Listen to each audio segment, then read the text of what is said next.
Welcome to the Utah TechCast. Hello, my name is Rod Price. I do work at the School for the Blind. We work with kids that are preschool to age 21, and so then they transition into the DSBBI program. Adam and I wrote a grant to help fund this training to try and work together, because being blind and low vision is a low prevalence disability. But a lot of what we do is the same thing. At the Utah Schools for the Deaf and the Blind, we provide outreach itinerant services to students throughout the state. Some districts do it themselves, but what we try and do is get our students so that they can transition into the programs here for post-secondary success. We're excited to be here. We have one other person on the panel that is with Utah Schools for the Deaf and the Blind. Did you want me to go ahead and pass this down? Absolutely. Okay, so we'll go through the rest of the panel. My name is Quinn Price. I work here at DSBBI. I work under Adam in the Training and Adjustment Services Department. I work as the technology instructor here for those who are actually coming into the Blind Center and getting training. And I teach the technology class here. So I teach people how to use programs like Microsoft Office and get comfortable using all of the programs in there, as well as navigating on the internet and just getting comfortable with the operating system in Windows. I also do some work teaching smartphones and other devices like that. So that's what I do, is teach here at DSBBI. And I'm going to pass the mic to Jerry.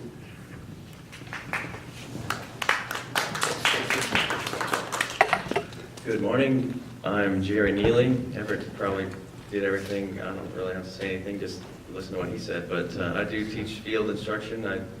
I do have some people come here occasionally, but for the most part, I go out into the field. I set up appointments with people. I go to their homes if they want to learn how to get around a campus. I teach mobility. I do a lot of technology. One of the things I really like to try to do is to expose people to what technology is available or what resources are available. That's really my forte in life, is to make sure people know what's out there and try to give them a positive spin on blindness, that it really is just, if you get a proper training and education, you can have a really good quality life. And so it's really fun. I enjoy going out and doing it. If you need some of that kind of training, if you've not heard of this before, please get with me, and I can certainly set up some time to come see you. And this is going to be a great workshop today. Thanks. I'm Quentin Williams, and I work at the Utah Schools for the Deaf and Blind with Rod. And I go out and do assistive technology training with our students. And like Quinn, we teach Microsoft Office, we teach browsing the internet with JAWS, and just getting comfortable with the different technology products, as well as iPads and braille displays and note takers. So we teach a variety of things, and we're just excited to be here and maybe help introduce you guys to some new things and provide some training. Okay, so just to help with a little bit of confusion, because there's people that get confused in the state, I am Rod Price. Quinn Price is my son. His real name is Quentin. The guy I work with is Quentin too. So people get confused, they're like, man, your son grew. Go ahead and stand up, the two Quins. So I'll go around and I'm like, wow, your son grew really a lot. Well, Quentin's my coworker and Quentin's my son. So we'll just fix that right there. So go ahead and you guys sit down. One thing I wanted to say about the presentations we've done so far, the workshops, is that it's kind of a hodgepodge. We have people who have functioning low vision. We have people that are blind that have attended. We have people who have some good vision, but they're going to lose their vision. And so there's different things that we do as professionals to deal with that. So if somebody's going to lose their vision completely, and it's going to be rather quick, we put them on a program where they just listen. If they have some good functional vision, we may do screen magnification in combination with keystrokes. And so as we do this training, I want you to just take in mind that there's not going to be something just for you. It's going to be for everybody, but we're going to hit you again. Dr. Fifield at Utah State University was my mentor, and he and I wrote some fact sheets for people with disabilities and presented in Florida. And I was a little bit frustrated because we spent a half a year doing all of these fact sheets, and he said to me, information is only useful when you need it. So if you're not visually impaired, you don't need it. If you are visually impaired, you do need it, but if you become blind, you need different information. And so in this workshop, I'd ask that you be patient. Some of us will be getting information for low vision, and it might frustrate you if you're blind, because you may not exactly need that. And likewise, the same way, if somebody is blind, if we're presenting stuff on low vision, try and be patient with us with that information.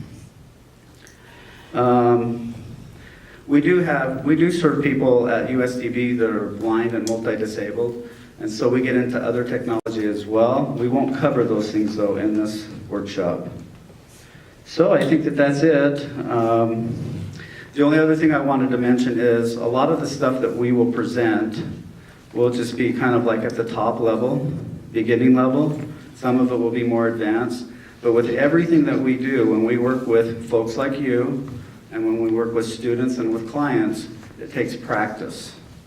And so one thing that's really good is connecting to the information source. So after you leave here today, if you have a question, I would suggest that you get our emails and our phone numbers and create a network with us, because that will help you.